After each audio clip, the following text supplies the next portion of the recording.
Күнүн маанилүү жаңылыктары менен назарыңыздарда бүгүн 24 күн жыйынтыгы Актеме студиясында сиздер менен Адилет Амангулов. Саламатсыздарбы?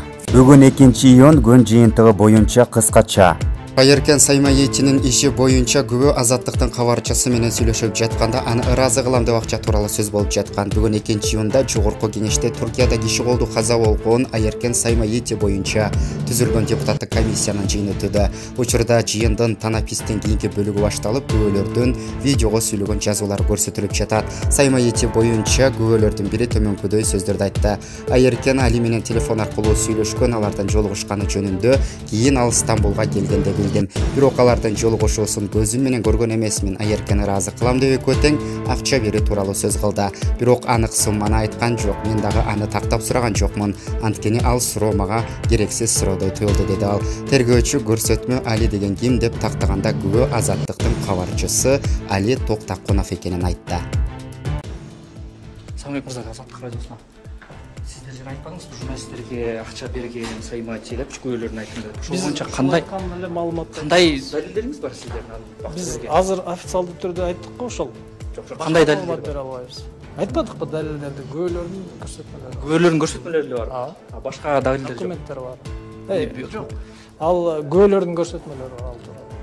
Башка кандай аны тастыктоочу видео же бир кайсы бир кагаз же кандай азыр алып келели, биз до конца депутатский комиссияга берели маалыматыбызды. Андан кийин өзүңүздөр жанагы бизде суроодо ошо кандай тастыктоочу документтер бар, ошо журналистке акча берген үчүн.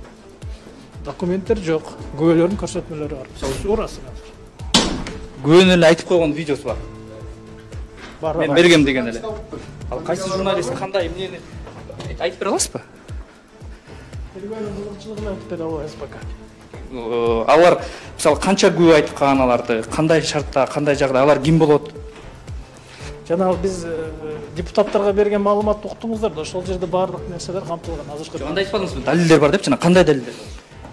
Деп эле кайталап бере берет экенсиң суроого. Мен айттым го. Жок, ошо кандай далилдер? Алар мындай журналистке акча берип атканы боюнча далил болуш керек да мисалы. Сен жанагы туура эмес түшүнүп атасың да, бул эми взятка эмес да, что с поличным хлопает дегендейчи. Бул жерде күбөлөрдүн көрсөтмөлөрү деле жетиштүү. Жок, анан мисалы башка бирөөнү деле айтып кое берет да, далилдөөчү тастыктоочу болуш керек да, кайсы бир. Эми ошон үчүн биз ошо журналисттерди дагы сурайбыз, беттештирүүлөрдү жүргүзөбүз, ошон үчүн тергөө деп аталат да. Жок, анан сиздер азыр бул жакта айтпадыңызбы? Бергенин айтып атышат, ушундай болгон экен. Айттык го. Демек дагы башка тергөөлөр болот. Бул так эмес. Болот. Тастыктайбыз да. Мындай тастыкталган эмеспи? Тастыкталган буну тергөө көргөзөт. Бул боюнча Азаттык радиосу билдирүү таратты. Эркин Европа Азаттык радиосунун президенти Джейми Флай муну журналисттерди каралоо деп баалады деп жазылат. Эл аралык медианын президенти бул айыптоо журналисттерге каршы өз байлыгын жана бийлигин сактап калууга умтулган, коррупциялашкан адамдардын буга чейин жүрүп жаткан өнөктүгүнүн акыркы аракетиндей көрүнөт. Матраимов мырза журналист Али Токтакуновду жана Азаттыктын кыргыз кызматын сотко берип, былтыр декабрда кызматыбыздын банк эсеби камакка алынып, кийинчерээк кайра чыгарылган. Биз чындыкты бурмалаган мындай аракеттерди айыптап, кыргыз бийлигин иликтөөгө катышкан журналисттердин коопсуздугуна коркунуч келтиргендерди жоопкерчиликке тартууга үндөйбүз деп айтты деп жазылат маалыматта. Акыркы күндөрү Жалал-Абад облусундагы Сузак районунун бир канча аянт жери коңшу Өзбекстанга өтүп кеткен деген кептер айтылууда. Бул маселе боюнча өкмөттүн Жалал-Абад облусундагы ыйгарым укуктуу өкүлү Нурболот Мирзахметов брифинг учурунда маалымат берди. Сузак районундагы 61 чакырым жер тилкеси Өзбекстан менен чектешет.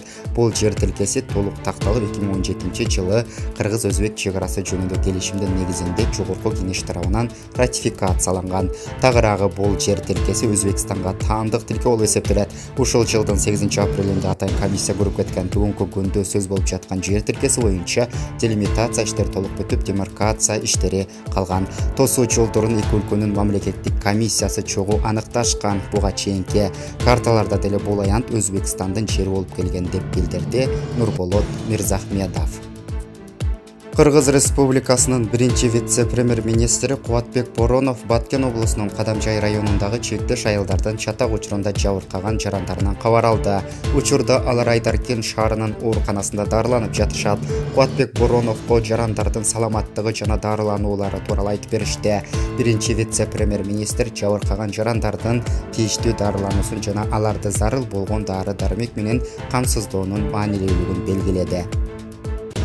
Бишкекке Индиядан 6 кыргызстандык кайтып келди. Манас эл аралык аэропортунда 2-июнда Кыргызстандан Индиянын жарандарын алып чыгып кетүү үчүн Индия тарабынан уюштурулган Air India авиакомпаниясынын Дели Бишкек Дели каттамы боюнча чартердик рейстерин тосуп алышты. Индия тарабы менен жетишилгер макулдашууга ылайык бул рейстер менен Индиядан 6 кыргыз жаран учуп келди. Учурда бардык кайтып келген жарандар бекитилген тартипте обсервацияга алынды. Бишкекке Минсктен 179 кыргызстандык кайтып келди. Манас эл аралык аэропортунда 2-июнда Авиатрафик Компания авиакомпаниясынын Минск-Бишкек каттамы боюнча чартердик рейсин тосуп алышты. Беларусь Республикасынан 179, Кыргыз Республикасынын жараны кайтып келди.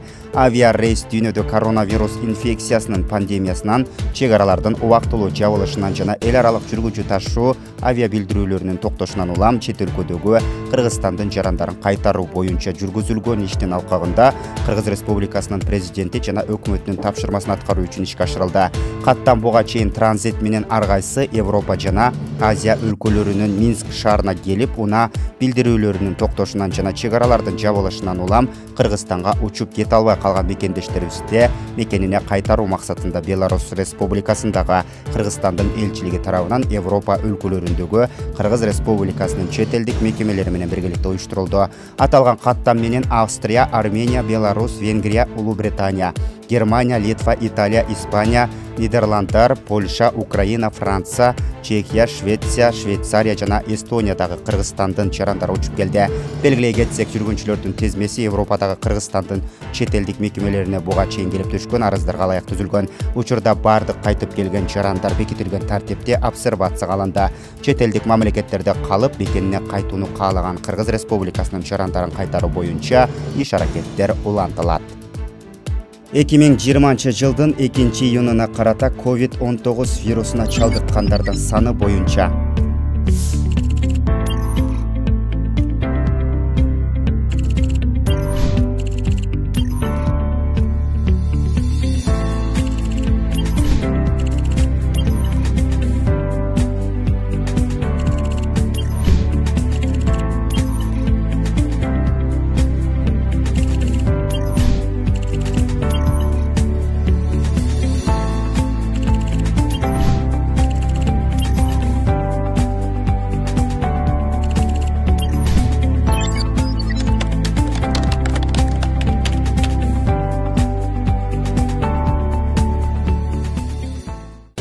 Райондор аралык каттамдардын ичинен Созак Жалалабад маршруттук каттамын жандандырууга уруксат берди. Калган башка райондорго уруксат берилген жок. Учурда адамдар бири-бири менен байланышта көп болуп жаткандыктан элге кайрылып кетет эле. Көчөгө же коомдук жайларга чыкканда бет кат кийип, жаныңыздарга антисептик каражатын ала жүрүп, медицина кызматкерлери койгон талаптарды толук аткарып берсеңиздер, бул биз үчүн илдетти жакынкы арада жеңип чыгабыз деп белгиледи Кыргыз Республикасынын өкмөттүн Жалалабад облусундагы ыйгарым укуктуу өкүлү Нурболот Мирзахметов. Ушул боюнча мына коомчулукта уксун, азыр мына түз эфирге кетип атат. Кандай келишимге кол коюлду? Кайсы 330 миллион кубометр сууну кайсы жерден биз берген атабыз Казакстанга? Үчкоргон ГЭСтен деп атат. Үчкоргон ГЭСтен суу мен билишимче таш көмүрдөн түптүз Өзбекстанга кирип кетет го. Кантип Өзбекстан аркылуу Казакстан 330 миллион кубометр сууну алган атат. Анан кийин биз 0,01 центтен жөн эле сатып, анан кийин 2,4 центтен 500 миллион киловатты ноябрь айында сатып алат экенбиз деген маалымат. Буну расмий сайттар берип атат, Акипресске окшогон башка. Бул боюнча же бир опровержение бербедиңиздер, же тастыктап, анда азыр мына эң ыңгайлуу учур болуп турат. Бул өтө кооптуу маселе. Ушул боюнча кыскача так маалымат берип койсоңуздар. Айтмат Кошевич. Саламатсыздарбы, урматтуу депутаттар. Исхак Айтбаевич, бул сиз көтөргөн маселе Казакстан Республикасынын өкмөттүн мүчөлүү өкүлдөрү менен бирдикте талкуулап ошондой чечимге келдик. Бул боюнча ошо кол коюлган протоколго кол коюлду. Ал протокол ГКПНдин пресс-службасы аркылуу толугу менен жарыяланды. Ал жерде ошол кандай тартипте кандай болордугу толугу менен каралды. Эки маселе каралды ал жерде. Биринчи маселе электр энергияны алмашуу маселеси. Башкача айтканда, өзүңүздөр билесиздер, Казакстанда жайкы мезгилинде суу жетпейт. Кыргызстанда бизде сууну ошол Нарын дарыясынан сууларды кой берүү биздин ошол энергия системанын иштешине жараша болот. Биз канчалык электр энергия керек десек, ошончо суу кой берилет. Ал суу Өзбекстанга өтүп, Тажикстанга өтүп, анан Казакстанга өтөт. Алардын ортосунда ал сууну бөлүп алып колдонуу боюнча өзүнчө келишимдери бар. Ким канча колдонот.